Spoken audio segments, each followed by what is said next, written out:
came to being music, I was a performer before anything else. I was a performer before I scored. I was a performer before I was teaching, of course. I needed to know how to play an instrument, all of that. I began as a performer, and that's because I really liked music. But here's the thing. I did not want to go into music as a career. I always wanted it to be a hobby because I was extremely competitive, like most things are.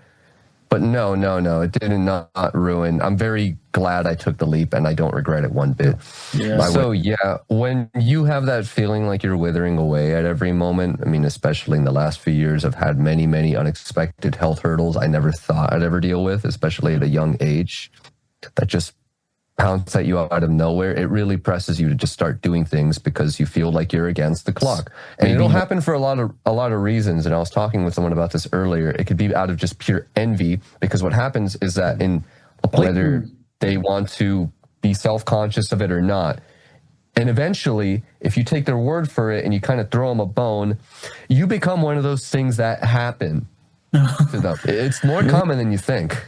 The kind of people that I think you should avoid in the industry are, well, that's where a lot of American game scores, I feel, get a little bit too timid. I kind of see what you're getting at, because especially a lot of what they tell you is in Hollywood film scoring. But that's what you've won. That's how you win in my book. Hey, everyone. This is Abhi from No-Budget Filmmaking podcast. And here I have my amazing friend and ex-colleague, ex-coworker, but an amazing human, Adrian Narro. Yeah, Adrian Narro. Hi. So, Adrian, as my first question would be, would you like to introduce yourself? Yeah. I'm Adrian Narro. I own Mythos Post Production, my own brand and studio, which I score from here. I edit films, I score films, I do color, audio, mixing 5.1, making music, recording music, either my own or for other artists. They come here, they step in, they use all these microphones and everything, and I make things look and sound good in here. I'm a videographer, I'm a post-production specialist, that's what I do. I'm also a musician, much longer than I have been a post-production specialist. So I play, I got my guitars over there. I'm known for being a cellist. Cello is my main instrument, big old violin. It's what everyone knows me for. It's what most people call me for. And I'm also a vocalist for rock, grunge, metal. That's what I specialize in, though I sing in general, and I teach music as well. But today we're talking about films, post-production, or any facet of filmmaking. So whatever you got from me, go ahead. I'm excited. Yeah, thanks for having me. Yeah, no problem. It was a pleasure is all mine. So my first question would be, how did you get into this the scene, the whole music? How I got into the scene? Oh, of music or of film in music or particular? I think both. I think all of it. All of it, what you're doing right now. Gotcha. Okay, so everything begins with inspiration, and that's with any artist, any profession. And with me, when it came to being music, I was a performer before anything else. I was a performer before I scored. I was a performer before I was teaching, of course. I needed to know how to play an instrument, all of that. I began as a performer, and that's because I really liked music. From movies, sure, but mostly from video games. I'm huge on video game soundtracks. I absolutely love them. Japanese scores, old titles, Mario, Castlevania. Well, that's my favorite series of all time. Castlevania, Kirby, Contra, everything of that nature. RPG music, Final Fantasy. I've loved it since I was a kid. It's very inspirational to me, and that's one of the biggest reasons I wanted to learn how to play an orchestral instrument to begin with. I heard it. I love it.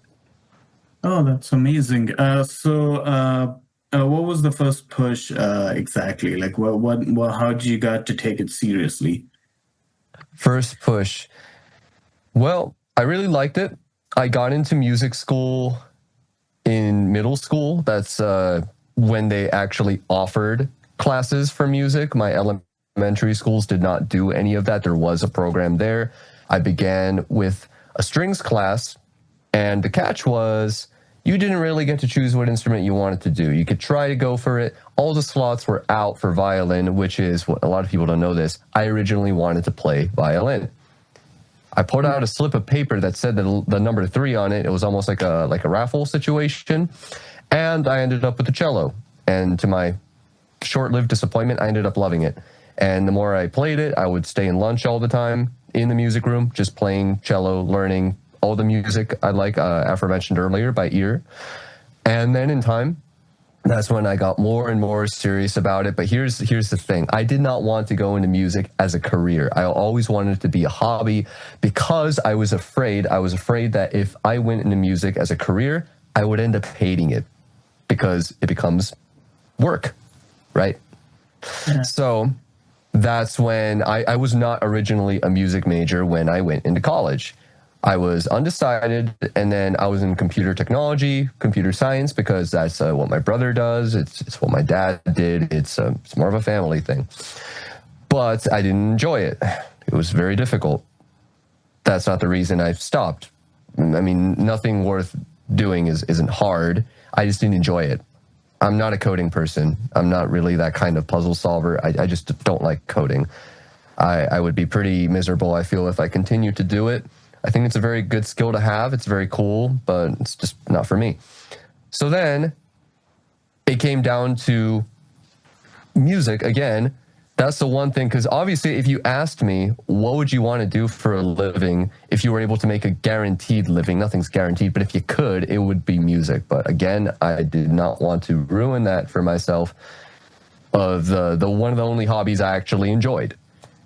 So then I thought, because I've been editing for about 10 years prior, just making my own little content and stuff, what if I combined music and tech together? And then it just snapped right there. Because those are the two things I like to do: software, production, tech, and music. I put it together. Yeah, that you can make a reliable living off of. I would not want to be a performance major. I still stand by that. I did not want to be a performance major because music majors are very misunderstood when it comes to college. A lot of people assume that it's just being a performer. But no, there's a whole lot of other facets. You can be in administration, you can be in education from like K through 12 schools. You could be, as some are, a performer. Their whole thing is just playing their instrument from a classical standpoint. You could be what I was, which is music tech and film scoring, which goes back to soundtracks, which is what inspired me in the first place. So that's why I wanted to get into that, and then I started taking it more and more seriously. Being a performer, every facet of it is a practice that is done every day to hone the craft. It's just so many things you have to know. Kind of an obtuse answer, but what do you... No, it's not an obtuse answer. It's amazing. It's fascinating to know your story, and thanks for sharing that. And my next question would be, it's like, was there a teacher or a professor in the college that guided you towards it, or you were like, okay, no, I think I should start taking it seriously on your own? There was one, yes. There actually was, yes. I'm glad you asked that question. And it would be Dr. Elizabeth Sellers. Incredible professor, ended up being my mentor. And I knew her before I was in the music program. Now, when I was not a music major in my beginning years, I was playing for the symphony. I did get involved in the music programs. Everyone thought I was a music major. I wasn't. Okay. And that's when I began playing my first real paid gigs, many of which were recitals, like the one I did when I graduated, for other students, other seniors. They needed a cellist. They'd call me.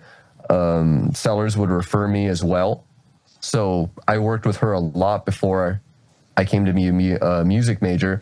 And the day that I was just kind of in shambles and I realized that coding was not for me, what am I going to do? I just walked into her office and said, hey, I know we've known each other for some time now.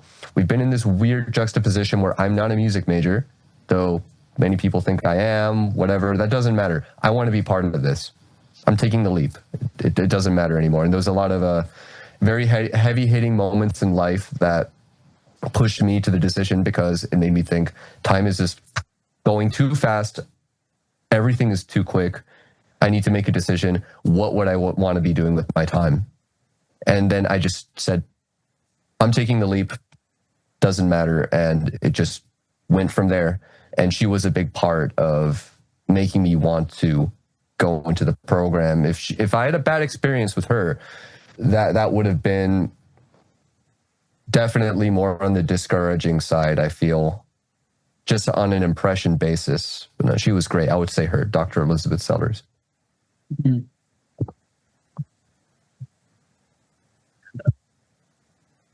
So a lot of my story begins, and also in college at the very end. She was at my show, whole thing, introduced it. I still keep in touch. Amazing, amazing person. A lot of people don't know this, but she was the one who conducted in movies, because we're talking about movies. She was conducting the sessions recording for Star Wars Episode 1, The Phantom Menace. Really? Oh, yeah. Absolutely. I didn't know that. That's so cool. And yeah, Duel of the Fates, all that stuff. And that was a very not so complex situation, if you ask me. But the movie wasn't received well by a lot of people for its own reasons. I thought it was great. I don't care. But the one thing that nobody ever gives a movie flack for is its music. Everybody loves the music. Yes. No one is against it. I love it.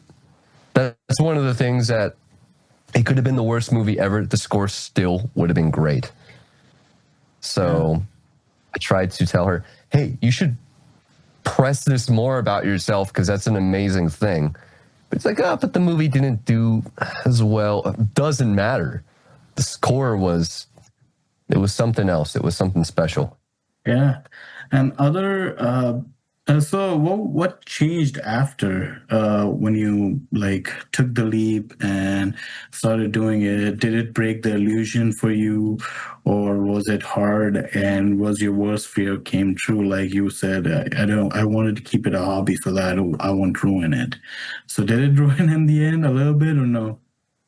No. I mean, there's always going to be bad things about your career, because I think that every single career, it doesn't matter what path you take.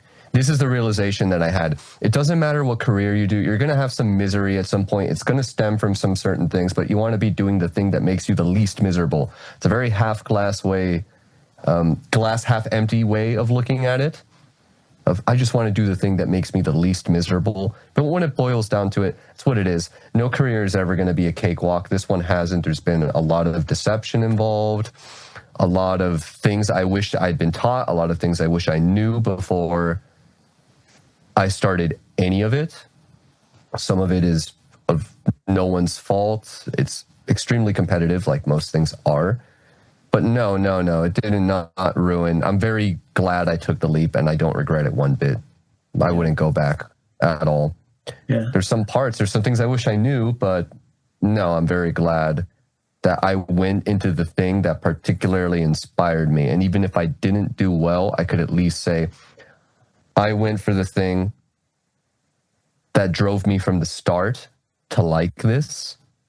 Mm-hmm. And it's not something that is objectively an extremely narrow, poor career choice. And I feel like I would have been much more, regretful if I had been a performance major, because I love playing the cello. It's amazing. It's my favorite instrument. I mean, I'm biased and I know it. It's my main instrument. But the thing is, if my career was only playing the cello and nothing else, things would start to get a little bit monotonous, and the only people that will really ask you for a degree in performance of that nature is if you want to go play for the LA Phil or other world-class orchestral ensembles of the like, and that's not what I want to do. I learned that partway through college. I've done my time over 10 years playing with orchestras and all that. I have much more of a soloist side of me that I enjoy much more, and that really helped me to see that. I don't want to play for orchestras. I'll do it every now and then. It could be good money sometimes, but I really want to do a soloistic career and do the tech too. I don't have to be doing the same thing every day. I could be doing audio one day. I could be doing actual scoring, other prep, playing the music. It doesn't always have to be the same thing. So that's what I like about this. It's not just partial to film scoring. There are a lot of other things that are at play. Definitely the tech, mixing, mastering, doing software work, all of it, which I enjoy doing. Many people don't, but I do it for people so they don't have to. to spend a lot of money, huh? Yeah, and it's and it's so my when you said all of this, like there's some misery, there would be some misery in any field that you want to do. I guess reminded of Charles Bukowski quote that find what you love and let it kill you because you're gonna die anyways. Everything's going to kill you to an extent. Yeah, Air you breathe slightly kills you. The sun definitely kills you. Yeah. So yeah, when you have that feeling like you're withering away at every moment, I mean, especially in the last few years, I've had many, many unexpected health hurdles I never thought I'd ever deal with, especially at a young age, that just pounce at you out of nowhere. It really presses you to just start doing things because you feel like you're against the clock. Maybe more than it's healthy to do so, because the more panic you have over it, that could be unhealthy in itself and just shorten your time even more. But if you have the semblance, or if you know what it's like to be at stake or lose something, that is typically the thing that propels people forward, maybe out of a survival instinct or a fear of something, or just thinking my time is more limited than I'd ever perceived it to be. So I have to make use of all the time. Yeah. And that got kind of bad for me because I would work to the point, complete workaholic. I would burn myself out. And I would do that. There'd be some days where I just couldn't really function, and it got to being too much. So then that's when the lesson came in sequentially, that leisure time is about just as important as the work hours. Well, actually, if you ask me, I'd say the work hours are more important, but it's good to know when to take a break, or at least slow down. If you can't stop, at least slow down so you don't completely burn yourself out and just whittle down your health even more. It's ironic. In trying to do something healthy, you do it too much of anything's a bad thing. Yeah. And then it becomes detrimental. You know what I mean? Yeah, I know exactly what you mean. And as when I was working too hard, sometimes your body just says, you're not moving. You're not moving, bitch. You're just gonna rest no matter what you're gonna do. Right? Because body knows that this guy is just putting a lot of pressure on me and I cannot take it anymore, or it's really, really unhealthy, or I'm gonna get a heart attack or something. So your body shuts down.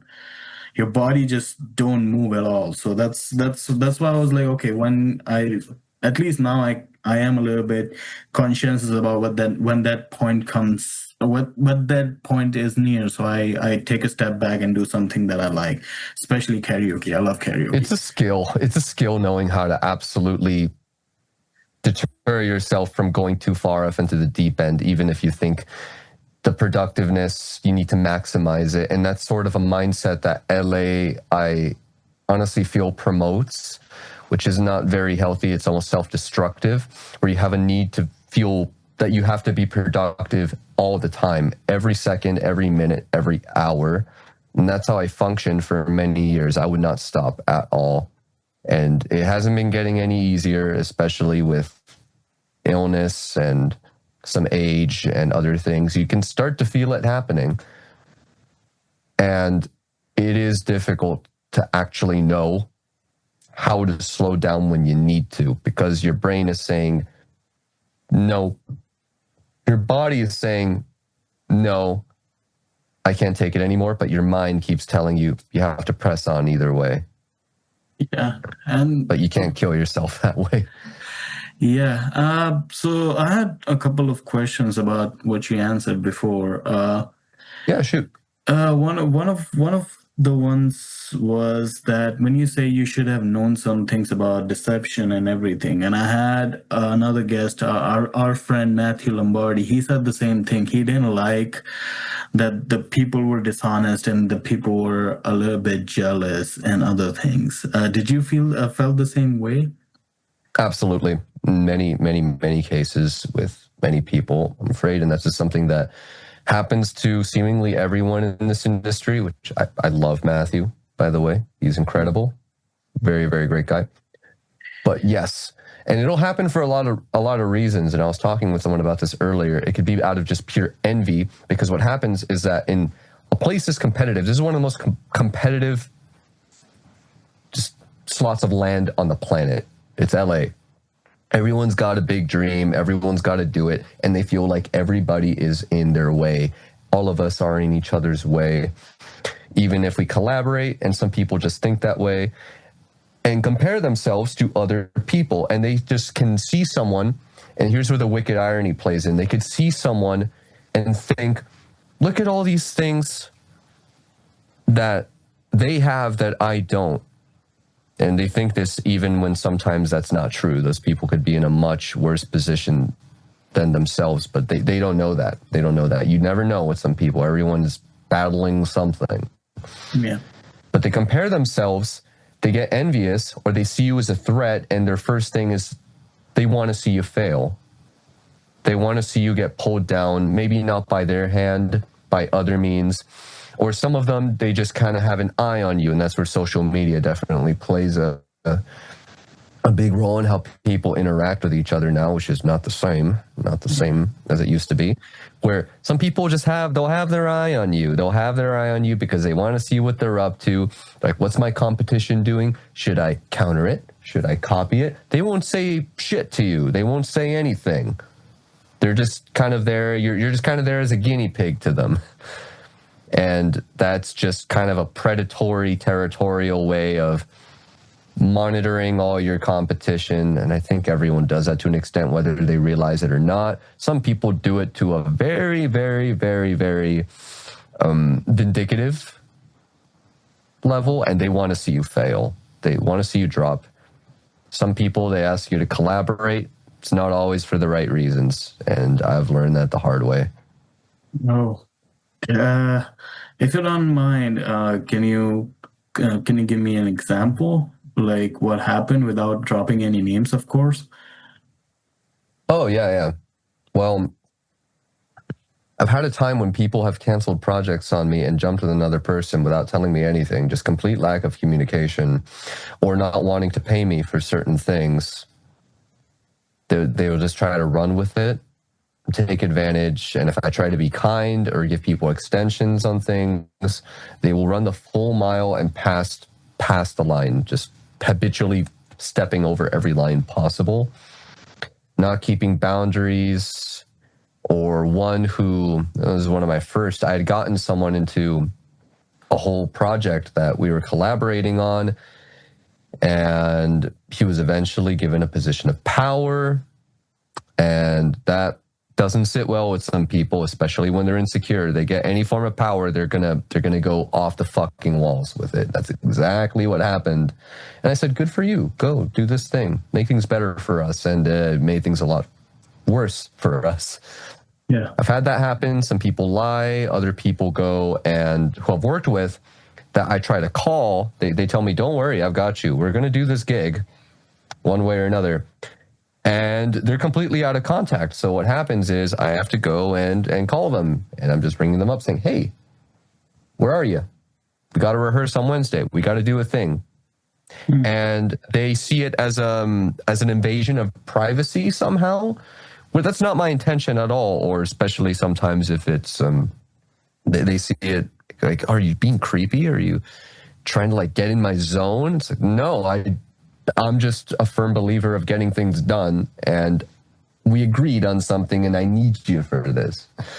But anyone can twist the truth and turn it into something else to make you look like a villain in any situation, especially when people do this. They do this thing, and this thing is when things keep happening to them all the time. This happened to me, this happened to me, this happened. I guess you could say the same thing about me. I'm talking about my experiences right now. But they'll say, all these things happen to me. Everything happens to them. Nothing's ever really their fault. And then that kind of turns out to be a bit of a red flag in any context, not just entertainment, but I've seen it many times in this industry. And that's because of something that they do repeatedly that causes said thing to happen, whether they want to be self-conscious of it or not. And eventually, if you take their word for it and you kind of throw them a bone, you become one of those things that happen to them. You get what I'm saying? Yeah. It's more common than you think. Oh, I It really really didn't is. know that. I'm pretty like oblivious to the whole music industry, but after listening to you and Oh, it's in Matthew, film it's too, dude. It's in film too. That's the thing. There's many great people. There's so much talent everywhere, but the moment that you meet someone that honestly has a victim mentality over any sort of problem whatsoever, hmm, and it becomes someone else's fault suddenly, then it's just free game to deflect any sort of blame, accountability, and then that's when it's a he said she said thing, and then someone's career yeah, is get going to be on the line because then you just have to act a certain way. You have to stay out of things that are out of your control or don't matter, because the moment that you go on the offensive or things happen, I've gotten real ticked off at some people before. It's not good. I've messed up. I can admit I have. hmm, I've gotten a bit of a temper before, even when I should have, or I shouldn't have taken things personally. And that works against you. It really does work against you, because then people do think that you are that guy. But if you don't give them the ammo, the ammunition for them to believe that, then they will think, no, this guy would not do that. That's not like them. And they can tell it's bullshit, right? yeah, yeah. I guess I kind of know what you're talking about because obviously I don't know the whole situation, but again, if someone is basically assassinating your character, you cannot. You either you have to show all the good parts of yourself, and even if you don't show your good parts of yourself, a little bit of wrong or a little bit of not good things will be exaggerated to an nth degree, and you'll be just Yeah. even if you yell at someone once, you have a bad temper that you basically murder people or anything, something Yeah, like people that. remember that. They remember that. It becomes a thing, and then you have to be that guy. And no one's always going to show their good side all the time. Literally, no one. I Yeah, can't think of one person who is able or has ever done that. Certainly not me. yeah, You can't just do that all the time. There's going to be other emotions brought out of you depending on what situations you're placed in that's out of your control, especially if it's something horrifically unfair.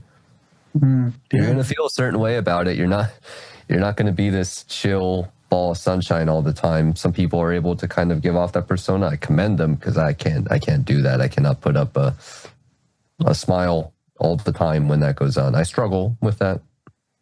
I yeah, kind of just say what I'm feeling a lot of the time. yeah.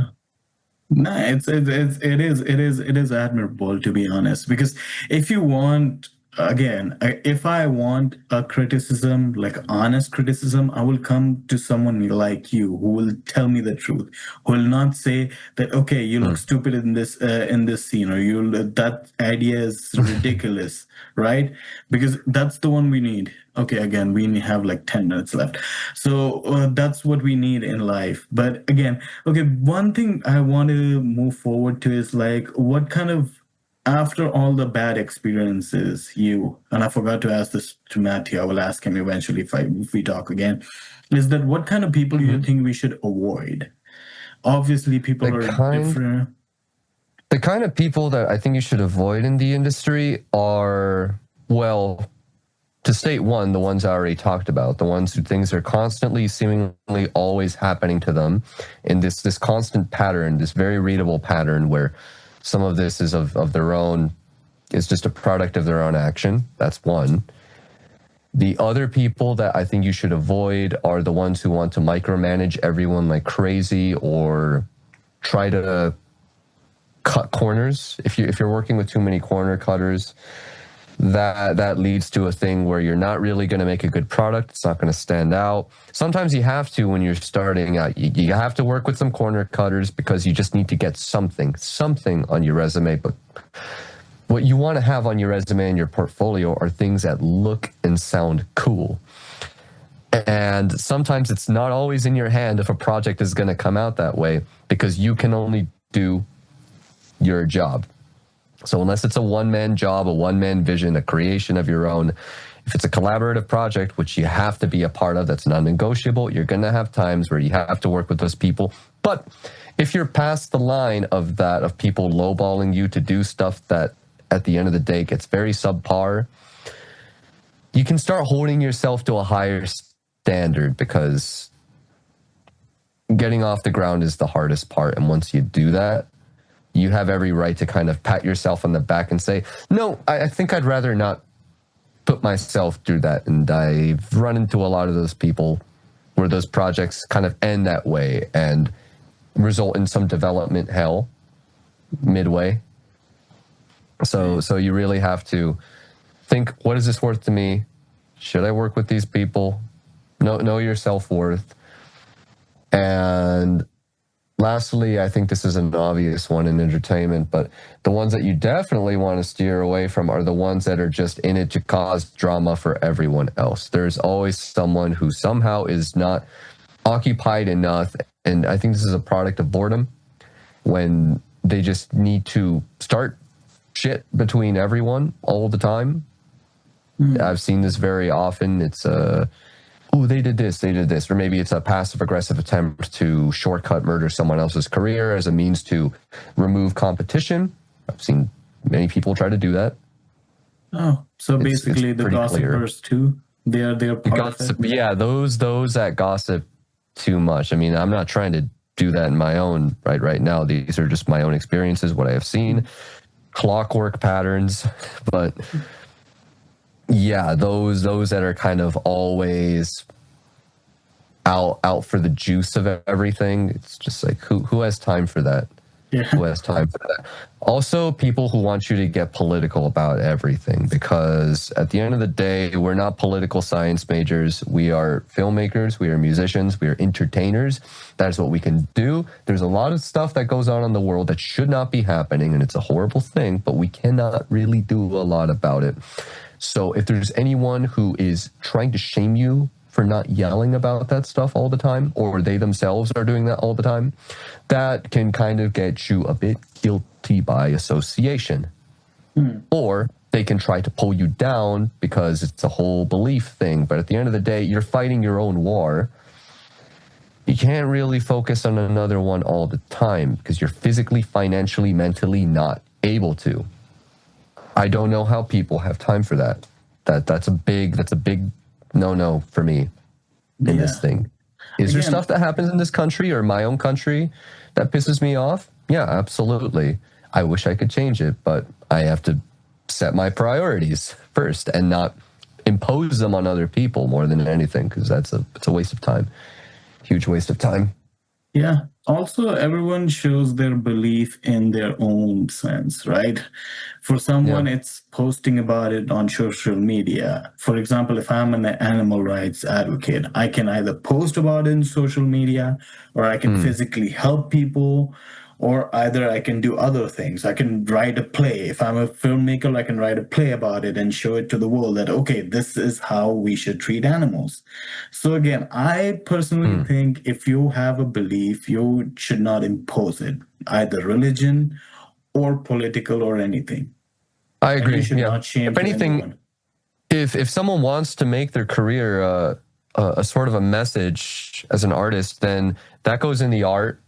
You can put it in the art. No one's stopping you from doing that. That's totally fine. If someone, that's up to someone's own volition, whether they want to do that. A lot of the bands I like that I grew up with do that. System of a Down probably being the number one obvious one. Them, Rage Against the Machine. That's the whole point. It's the whole point of it. Yeah. So I'm personally not. I can definitely denote things. I mean, I would write about, there's stuff that annoys me in the world, but I wouldn't be telling other people, hey, you have to believe every ounce of what I believe because X, Y, Z. Everyone's entitled to their own everything. Yeah. And I don't really care what my neighbor thinks about politically, in a way, what president they want to vote for. I'm more just worried about my own thing and the art I want to create. But if you have an opinion, or if you feel a certain way about something, sing about it all you want. Whatever. Make something good out of it. Yeah. Maybe something more than a pose, like you were saying, right? Yeah. And again, if someone wants to post about it all day, completely fine. It's a free country. Fine. That's fine. I just won't. I just Yeah. won't because it's just not my thing. Yeah, and obviously personally. we all have some beliefs we consciously or subconsciously put in our art, and that's completely fine too. And it's the whole point, I guess. We are expressing ourselves, and if we want freedom, I have the right to call someone that they're not doing something right. Completely fine, but I cannot shame someone because that makes you lose the whole point, right? When you show that you're morally superior than everyone, it just takes people off and you lose more supporters. So what's the point? I don't get it. It's like, just, Yeah, I would not go into every matter on the planet if I wasn't anything else than entertainer. I mean, I think my job is to just create what I want to create and do it well and help people make their own art look and sound great. I take a lot of pride in doing that. It makes me feel accomplished. It's the thing that gives me, what's the word? Gratification. Yes. Yeah. It's the thing that gives me gratification. I passionately, genuinely love doing it. Yeah. So I don't really want to go and focus on all this other stuff that just doesn't really pertain, unless I wanted to, but it doesn't have to. Yeah, that's the thing. Yeah, and going on your own, and we can get along even if we don't believe in any of that. If Adrian and Abhi don't believe in certain things and their values doesn't align, and if it is other than what our core value is, I guess we can go along fine. I don't think it will ever. I don't know if values are ever going to completely align. That's not a thing that just happens. It's never a one-to-one thing. And I feel like even if you had a friendship, a relationship, anything, like say like you had a girlfriend that had this same set of beliefs as you on everything, maybe even personality traits, it's almost to a point to where you're like dating yourself, I feel. Yeah. Or just befriending a mirror of yourself. And some people want that, others don't. It doesn't offer a lot in the way of a supplementary thing. It's just kind of like a one-to-one. It's not really like this thing that can make another thing better and vice versa. It's maybe I'm explaining it poorly, but you know what I mean. No, I think you need a little bit difference in opinion. If you so that you can edge a little bit, not entirely to the point that it becomes toxic, but like that's why we live in a society. Some people are good at some things, some people are good at other things, and that's how art works, right? Because you are, let's say you want music and everything, but I feel like, okay, Adrian, this is getting a little bit too goofy, for example, and then you feel like, oh yeah, I think it is kind of getting a little goofy. But if you have a yes man all the time, okay. So we were talking about people, what people we should avoid. Now I want to move forward towards about film school. Let's talk about the nerdy stuff, like what I like. Sure, yeah. I like the nerdy stuff. So for me, I think you touched upon it before that, what kind of scores that you loved, Contra and Mario and everything. For me, it was more of, and it sounds a little bit not weird, but the movie score that I remember first that I thought was really, really impressive was Spider-Man. Danny Elfman.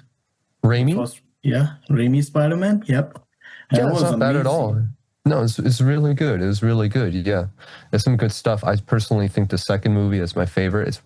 I would say one of my favorite superhero movies of all time. The second Spider-Man in particular with Doc Ock. That one, in all aspects, score, writing, everything, even the things that kind of came off really funny, stupid or comedic unintentionally, it still did it for me. Everything. Yeah. But yeah, go on to Spider-Man 1. Yeah, it was not Spider-Man 1, actually. It was Spider-Man 3. Oh, I love the score of Spider-Man 3. I don't know why, especially when it wasn't bad. No. It was that scene, honestly, the final scene when Peter Parker is in Harry's funeral and that score starts kicking in, and I love that score. I don't know why. For some reason, the church scene, the Venom transformation, both of those were really, really good. Yeah.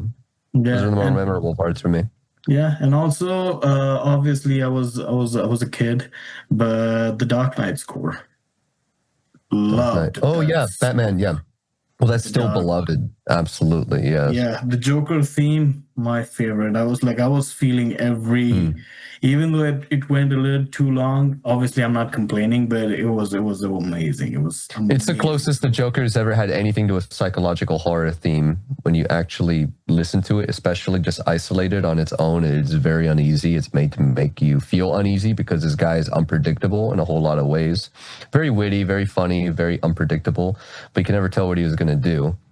Yeah, and Maybe that's the hospital explosion, I guess that was a bit telling, but still, it was a great movie. I love it too. yeah, and that's what I think. And what about you? Hmm. Score? Scores that I like. Does it have to be from a movie in particular? No, anything, Okay. anything Well, that I inspired can you. tell you, I can definitely tell you movies that I like. I'll just say video game and movie. Is that cool? Yeah. Yeah. Okay. So movie. My favorite movie of all time is Pan's Labyrinth. I would say Okay. that movie is absolutely beautiful. It's my favorite director, Guillermo del Toro. He's from Mexico. I'm from Mexico. There's not a lot of bias there, but what he does is absolutely beautiful because he can make movies that have a lot of elements of horror, even if it's not a horror movie, and it's something beautiful but still has those elements. It takes a lot of creativity to make something beautiful and unsettling very attractive at the same time. It's kind of like a light and dark versus a sort of horror thing of, oh, it's very dissonant cacophony and unpredictable and freaky and gory and everything is just negative, negative, negative, negative. And I feel anyone could do that. Anyone could like make a slasher film, for instance, if they have all the tools and those things. But no, what he made was really special. And the score for that movie was just absolutely beautiful. It was meant to be like a fantasy fairy tale that at the same time had some kind of juxtaposition in the real world. The melodies are amazing. This was Javier Navarrete. Yes, he's the composer, Spanish composer who made the score for that one and some other very, very underrated movies as well. And he did such a good job with that. Thematic writing was on point. It's really good. Music doesn't have to be complicated. Repeat your scores, repeat your themes. Yes, repeat your themes, leitmotifs, variate on them, make something cool, change the key, alter the mood of it based on what's going on in the action, based on the mood of the scene. Timing is everything too, but that was such a great movie. And I rescored that one for my final project at CSUN in particular, and that was daunting to me because I thought, I already consider this thing a masterpiece. How am I going to make it any better? If anything, I'm probably going to make something that's substantially shittier in a few ways. But I had to push that aside and say, hey, I really like this. I really get what the mood of this movie is, and I can emulate something similar that's good in its same vein. And I was happy with what I made of that one. It was a 20-minute rescore, something we have to do for that program. Have you seen it? No. I should have asked earlier. Sorry, I haven't seen it. It's a great movie. It's pretty devastatingly tragic in its story. It's definitely not a feel-good movie by any means. It's very dark, very, very realistic, historically accurate in some senses of the Spanish Civil War, and combines a little girl who's trapped in the midst of all this, in the midst of the war and the totalitarian encampment. And at the same time, she has all these magical experiences and things going on in a trial that gets her to be who she was, or who the fawn creature claims she is, which is a lost princess in time. It's beautiful. It's really, really good. You kind of have to watch it to see it. Video games. Oh yeah, I got one. PlayStation, Shadow of the Colossus. That one, to me, that was PlayStation 2 era, 2004, 2005. Yeah, I believe it came out 2005. That, when I heard the strings and just the phenomenal writing of that game, it was instantly memorable. And that blew my mind as a kid when I got that game and I just played it. And we were in a sort of ish apartment at the time, little CRT TV when those were the thing. That was the shit. Had your little shitty box TV. Oh yeah. Hey, those were shitty. They were amazing. Honestly, I don't know. I know, but for today's standards, when you look back, but yeah, they were great. They were great, and I do miss them sometimes. I just hated the fucking RCA cables. That that was no, I didn't fuck with that. But that's neither here nor there. It was amazing. It blew me away when I was a kid. I played through that boss fight. You're on the wings of this giant bird colossus, and the music just immediately kicks in. It's the most epic thing you've ever heard, and it just took my breath away. I'm like, yeah, that's cool. I want to be the one playing the violin to that. So yeah, that one took the cake for me. Whole bunch of ones, but that one in particular. What about recent scores, video game or movies, or even TV series? Oh shit. Oh yes.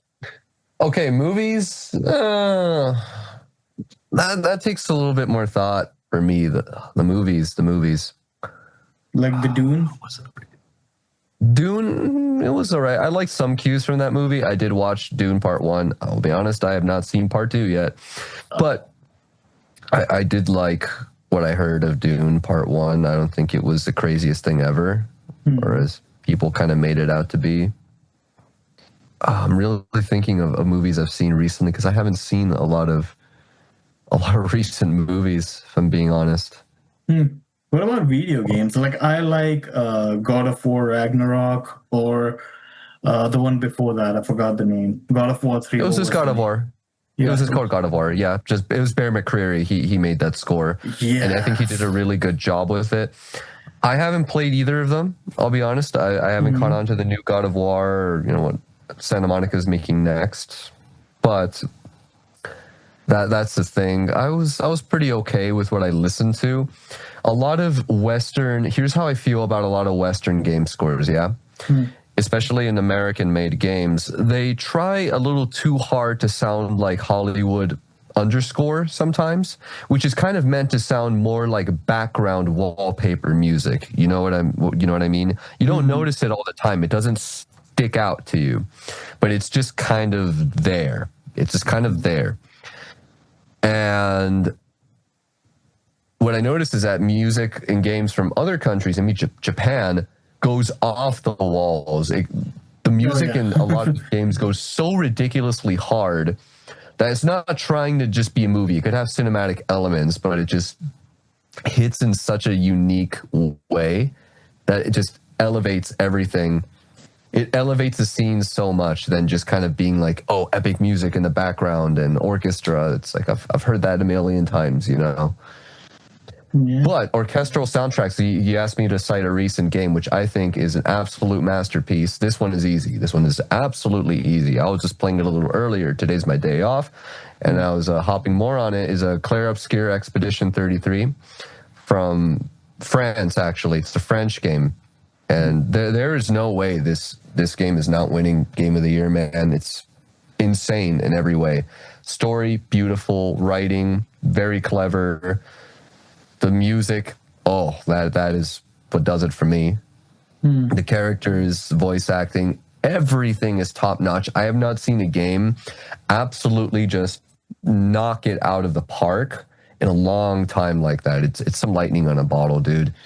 Okay. You don't get something like that every year, and I'm enjoying it a lot. I watched my older brother play some of it while I'm just hacking away at my software production, and I need some entertainment. I'm gonna ask him or some of my friends, hey, can you stream a game for me on Discord? I mean, not just for like 6 hours. And then that's when they'll stream a game to me. I'll have something nice to watch, and I saw him play that one. It absolutely blew me away, to the point where I said, I'm making time for this. I'm going to play it now. I know what happens. I already know that. I'm spoiled, but I don't care. It's been amazing so far. That one absolutely just blew it out. Lorien Testard used the producer. I'm not sure if I'm saying it right. I don't speak French. My brother learned French. I didn't. Yeah, Lorien Testard, yes. His music is just absolutely amazing. And what does he do in that game? Same thing. Write simple themes, variate on them, just keep repeating them in different ways. It doesn't get old. boss fight music, go completely off the walls, something that makes you feel like you want to dance or headbang or something while you're doing it.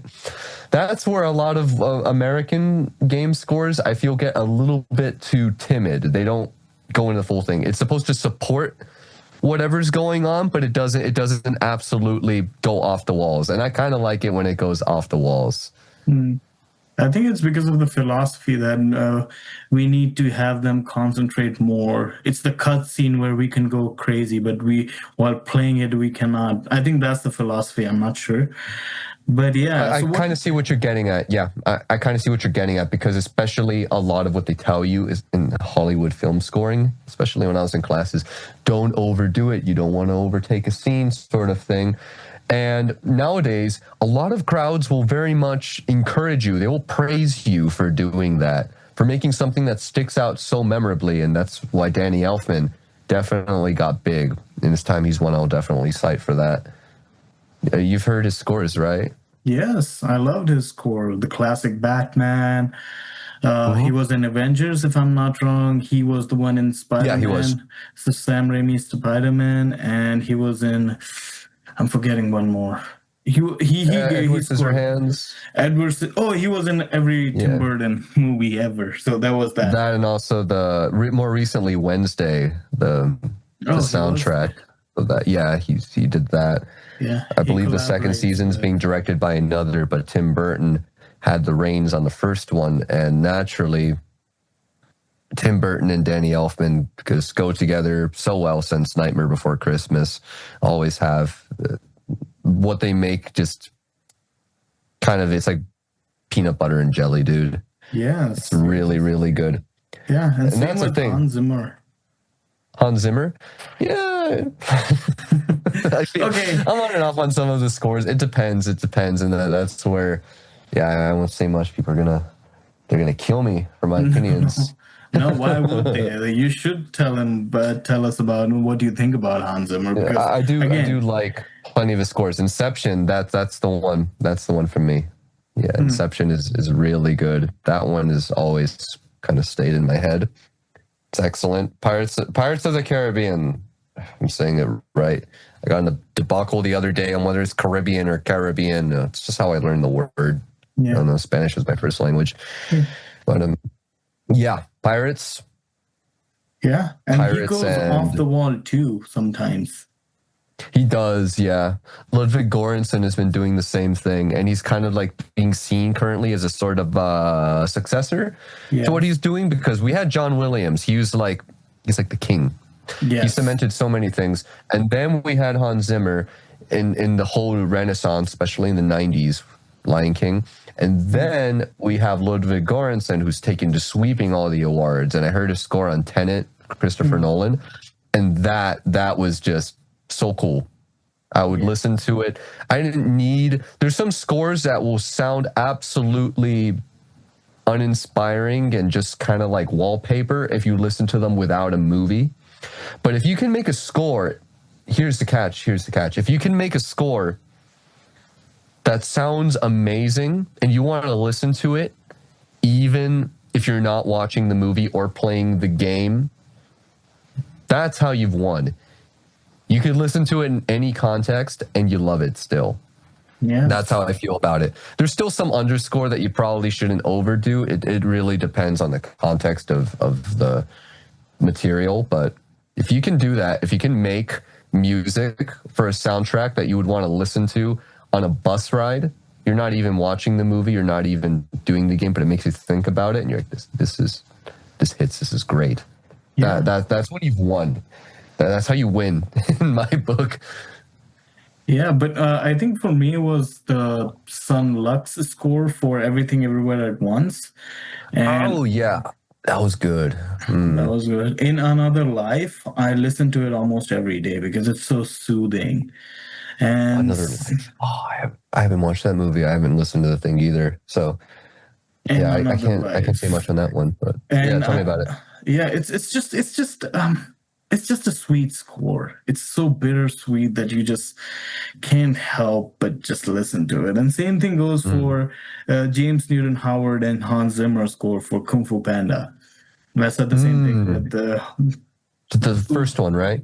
Yeah, the first one. I'm a fan of the third one though. I'm not a fan for second one, but I'm the fan of third one. What Kai's theme, the Mm. antagonist of that movie. I love that score too.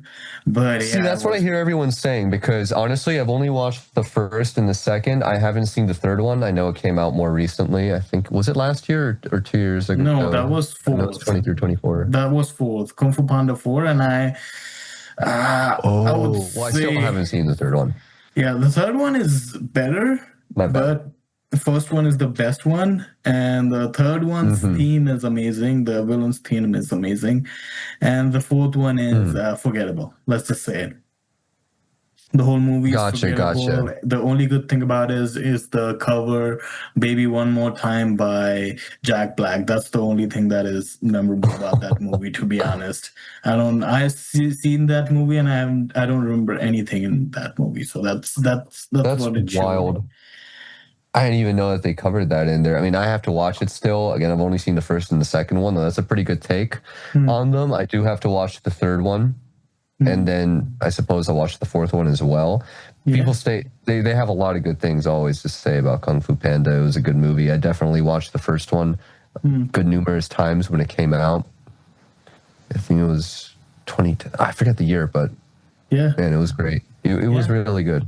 Yeah, I still watch it sometimes every now and then because it's a good movie. And secondly, one thing I loved, one score, I think I'm not sure if you know about it, Philip Glass for The Oh, Truman Show. Oh yeah, I did see the Truman Show. Though, oh, dude, it's been such a long time since I've seen that Yeah. movie, and it was good. I especially remember the ending and everything leading up to it was extremely memorable. When he starts finding out the truth, everything's life's a show, all that. I I still need to go back and listen to the soundtrack because I don't remember all of it. I feel that might be criminal, but I feel like I should know it, but I got to go back on that one and do my homework again. It's been years. It's a good movie though. Yeah, that's the Very good score movie. that made me feel more, if that makes sense. Like obviously the performance in the movie was amazing, but the score was definitely a compliment. It was not background at all. Like it was so amazing. That's why it always sticks out to me. Same thing with some Lux's score in Another Life. Yeah, that score was like just there was no dialogue in that scene, and that score was just like carrying the whole scene. I was like, oh my God, this is what a background score should do. And again, so let's talk about your philosophy on background score. What is like Okay. what do you inspire to do, or what's your moral concepts are that you like to stay on? Moral concepts, like things, rules, not really rules, but guidelines of doing underscore in particular, or just any music for a movie. Like for example, if I come up to you like, Adrian, I have an action movie, but it has a soft undertone of drama and subtle moments of humor and subtle moments of like genuine emotion. What will your process would be like? We obviously will talk about stories and everything, but if you have someone shadow you, what will you tell him or her?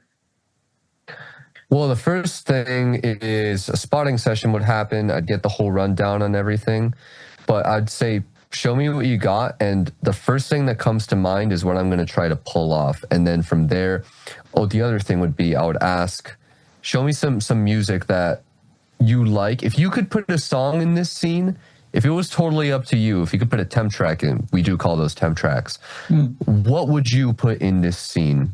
Famously much how they did that same thing for 2001 Space Odyssey, but they actually kept the temp track. It was the Blue Danube. That was a famous instance of that happening. But I would ask them, show me something you like. And they would send it to the movie and I'd be like, okay, I can make something like that. Or I could just watch it and then the first thing that comes to mind, it's kind of a Jack Kerouac way, King of the Beats way of thinking, because he was very known. I'm not a big fan of all of his works and everything, but he wrote the first thing that came to mind. The very first thing that was like a gut thing It's like, okay, first thing, first instinct, just write it down. Don't even think about it. Just do it. If it's stupid later in retrospect, then you can get rid of it. But at least the first thing that comes to mind, and that comes with music too, just do it. Just write it down. And that's how I like to do things a lot of the time. And then later, if they don't end up liking it, or if they want to tweak or something different, then you can make that happen. Second drafts are pretty much almost all the time. That happens very, very often, and you're never meant to get anything on the first go, especially in a creative process, in a creative field. Okay. That makes sense, yeah? Yes. But have you heard of Sergio Leone and his scorer? His name is skipping my mind. He's legendary. But they used to, Sergio Leone used to play the background score while filming it, right? He just used to give them the scripts, and the person, the amazing and genuine person, I forgot his name, I hope. He's a legend, by the way, but he used to score it before filming it, and then Sergio Leone used to play music while filming it, so to get the people in character. And that's what I was really inspired by. If you have to do that, what are you going to do? If I would do that, to actually write the score in real time, to do that, I'd pick up a string instrument. I wouldn't do a piano. I know that composers are supposed to be very, very, very well versed in piano, because it is the one universal instrument where you can play all of these parts of the song at once, whereas strings usually lend themselves more to like a single element, like a melody, especially cello. Guitar, you can do a lot of things depending on your style. I would pick up a guitar or a cello and just play along with what I feel. Same thing. First thing that comes to mind, I would just run with it. I would act like something just went wrong on stage in a show and I have to improvise. The song's not kicking in and we still got like 16 more measures of something going on. And I'm just going to play whatever's in the key, get the audience riled up, but whatever's happening in the score, I just fill in the space, make it make sense. If I hate it, then I'll change it. If I had one shot, that would just be it. It would just be observe, respond, observe, respond. As if I was speaking to someone like I'm speaking to you now, and I give a response, I would just respond with the music, because that's kind of what you're doing when you're playing an instrument. You're speaking, you're conveying something. It's a vessel, it's an instrument. It goes mind, because it all starts in your mind, body, instrument, crowd. Okay. It's like the order of operations, the PEMDAS, if you will, of delivering music to anything, to a crowd, to a microphone. Yeah. Have you ever thought of like, if I just come up with you and I was like, here's the script, I want score in this scene. I haven't filmed it yet. I just read it and make a scene and make the score, right? Create the score. And what will you think then? Oh, if they just gave me a script and said make the music? Yeah. Just that would annoy the nerd in me, only because whatever we use, whatever I make for the thing, probably won't stay in because of the way movies are timed. If they gave me that sort of thing with a video game, yeah, that would be okay, because video games, the music, the action is not set in stone. You move places, the music will loop back into itself over and over and over again in a place you're in. Film is very, very strict, and you have to respond to the action on screen. So that wouldn't be too practical, I feel, with a film, because of how timing crucial it is. But if it was any other medium, like a video game or something else, or writing a theme for a character, which I actually have been asked to do. Hey, I'm writing a character, I'm going to introduce them, they're going to be part of my brand as an artist, as a creator, make a theme for them, I'm going to put it in the video. Cool. Yeah, I can do that. Film and TV is much more stringent in how you respond to things. So you could write a good piece of music based on what they show you, and you got to make sure it fits in the scene, because typically the scene comes first. And then the music comes after, but that's usually an underscore thing. You can write a theme if you want and then employ it. So it really depends. But if you're writing a whole cue, you got to make sure you can put it in there. Okay, I'll leave that exception. If it's a character, if it's a character theme, and they say, describe this person, tell their story, cool. I'm sure there's a lot of scenes where you can fit part of it in, if not all. So that's the exception, now that I'm picking this apart with my brain. That's a really interesting interesting method. And yeah, dude, the medium changes everything. It changes almost everything. It's what you're working with. A game, it's very free, and that's what I like about it. Yeah. Personally, what score do you like to score? Like, is it an action movie, horror, comedy? I don't know. Well, horror, yeah. Horror, thriller, suspense, action. That is what I do best. Or fantasy. Anything fantasy. Lord of the Rings-esque, dark fantasy, that sort of thing. Yeah, I can pull that off really, really well with the sort of orchestral D&D, Dungeons and Dragons. I remember when my friends used to ask me, hey, we're doing a D&D campaign, because that's what we used to do. I miss doing it. I don't have much time for that anymore. But they said, can you make music for my character, for this town, for this event that's going to happen, for this campaign? I say, absolutely. That's how I got a good deal of my practice film scoring. Or maybe not film scoring, composing, better word. Just composing in general. They would ask me to do stuff like that, and then I would just say, yeah, sure. And that's how I got my practice in. I look back, I still really like some of the stuff I wrote. Other stuff, again, there's stuff I wish I knew. Okay, so nerdy question, but how do you, for fantasy, it's more like you have to put something mystical into it. So what's your method for mystical, or do you like to go mystical?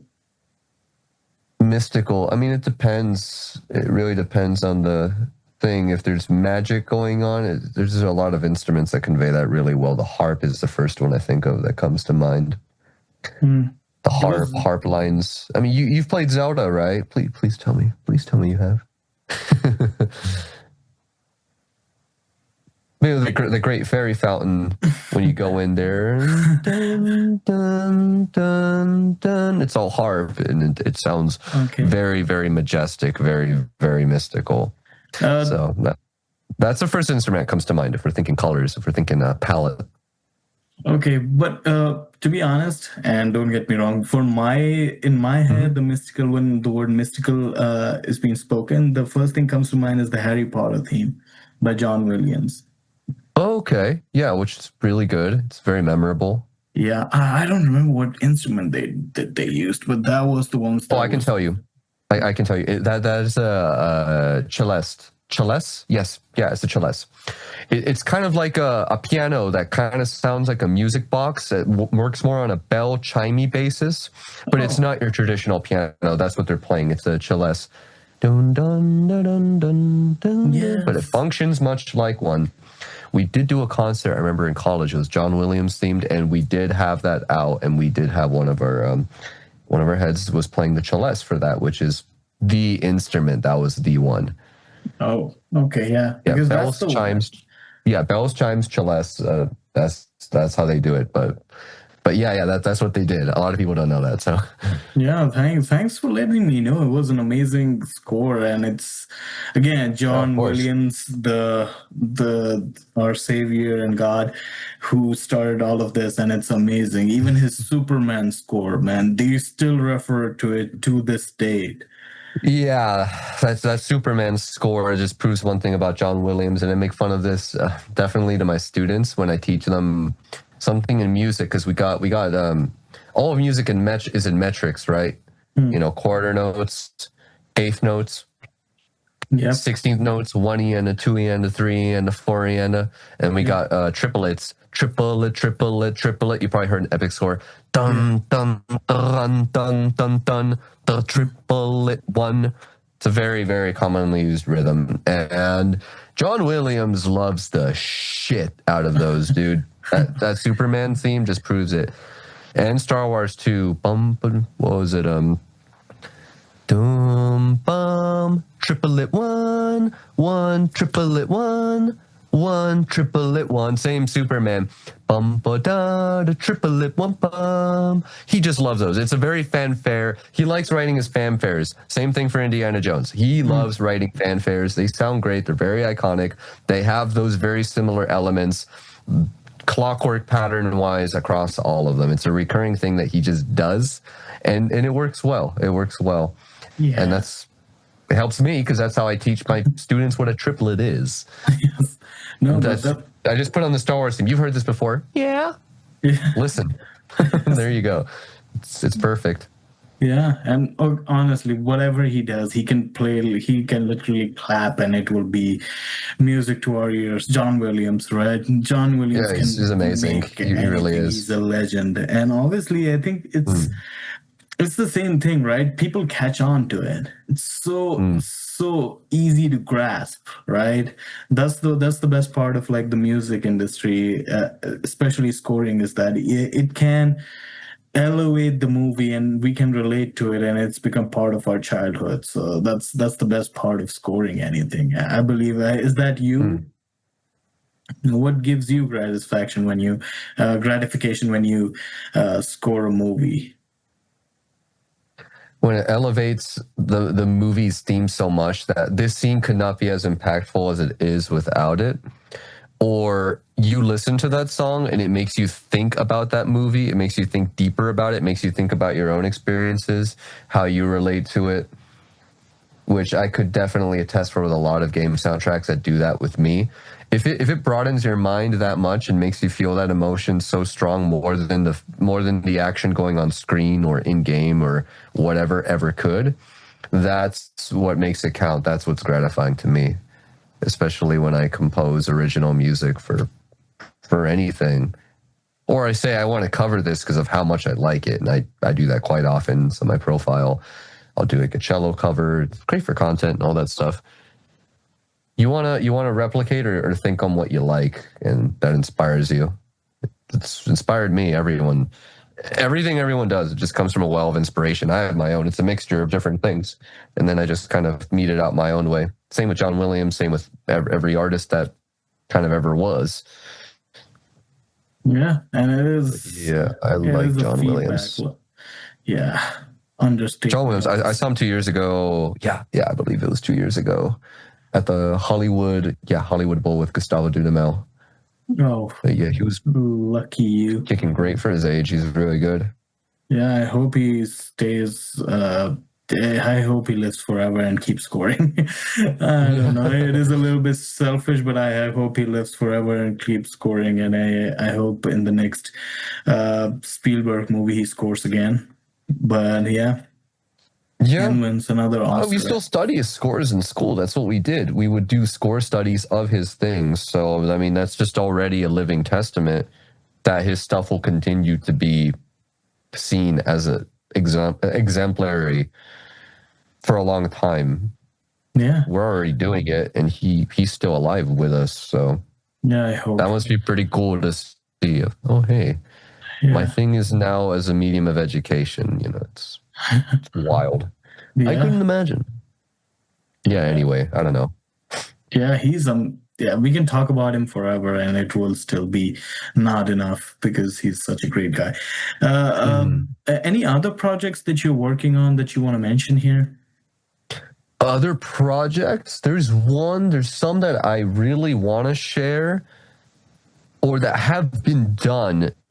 Though typically working entertainment does come with a non-disclosure. So there are some things that I really want to talk about or I really want to share, but it's either hard for me to get my hands on or I just can't share it because of said agreement. So there are a few things that I want to do, projects of my own. I mean, besides just doing covers and other content for the cello that people seem to be really enjoying. I enjoy doing them.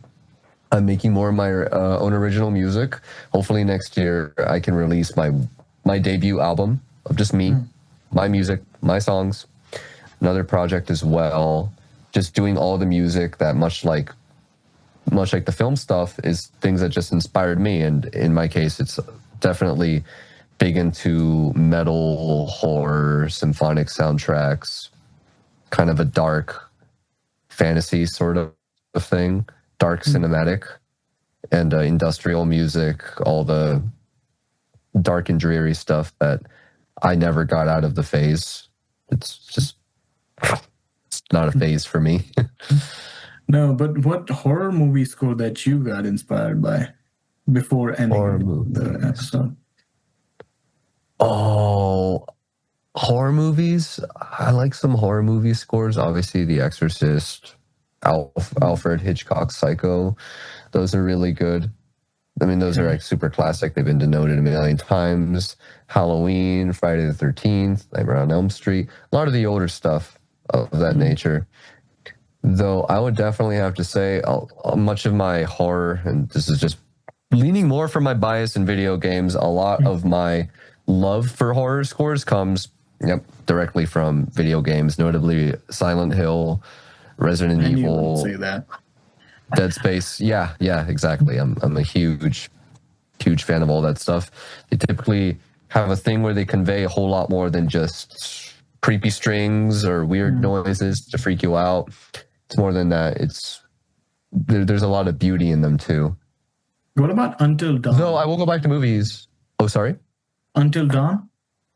Until Dawn? Yeah, that was pretty good. It was fine. I couldn't take that game super seriously. I feel like playing through it back in 2016 when it came out, I was laughing at it more than I was it was 2014 or 2016, one of the two. It was around when the PS4 came out, which was 2014. That was late 2014. And I could not take it very seriously a lot of the game. I was just kind of like joking and guffawing throughout some of the acting or what the characters would say. Can we repeat that? Yeah. Rami Malek did an exceptionally great job in that game as the not villain. I know they're making a film version now, though. It looks very, very different from what the game provided, source material wise. No, it's already been released, brother. Oh, it has? Yeah, and it's dog shit, so don't worry about it. I didn't even know it was out, dude. I mean, maybe that speaks for itself. I might also just see it to laugh. Yeah, so I was saying that Until Dawn, they made a movie out of it, and it's not good. Now I know that it's actually out. So, yeah, it's no fun at all. Don't worry about it. But one horror score that I think recently, have you seen Longlegs? Yeah, I did watch Longlegs. That one I did see in theaters. I did like some of the score. There's some parts of it not as memorable, but it was a good movie. I don't think it was something crazy to write home about, the whole movie in general, to be honest. It did, I see, try to take a lot from like Silence of the Lambs or other kind of like cult classics like that. Okay, well, Silence of the Lambs is one of my favorite movies of all time, but even so, it wasn't anything crazy to me. I feel I wouldn't call I did enjoy Silence of the Lambs. I wouldn't call Silence of the Lambs cult classic. It was mainstream and it was as successful as it can be, to be honest. Oh, okay, yeah, you're right. Yeah, I use the wrong term for that. There's a lot of stuff I like that's cult classic, and that's definitely no. It is very well known. You're right. Yeah. I was like, wait, is that the right term? No, it's the wrong term. No, it's completely fine. And I think I love Longlegs too much because I love Nicolas Cage. I love Nicolas Cage. Because who doesn't? I can't think of one person who doesn't like Nicolas Cage. Yeah, because he loves acting and he loves movies, and it shows. And that's why whoever loves movies loves him, because he's amazing. He's amazing. Anyone who loves movies, at least I've known, they love Nicolas Cage. So that's something that's telling in some ways. I don't know what it's telling, but it is. Also, I love Nicolas Cage. Apart from that, I want to talk about more in general, like how music helped with your personal stuff. When you were going through all of the struggles that you mentioned previously, did it help in any ways? And who you leaned in to support? Anything that you're comfortable sharing? Absolutely. I don't have a grand support system, but music is basically my support system. Yeah. since I was a kid.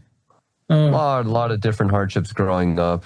I mean, first is, coming from another country, and then, being left without the rest of your family, just having a very, very, very small family. A lot of things went awry.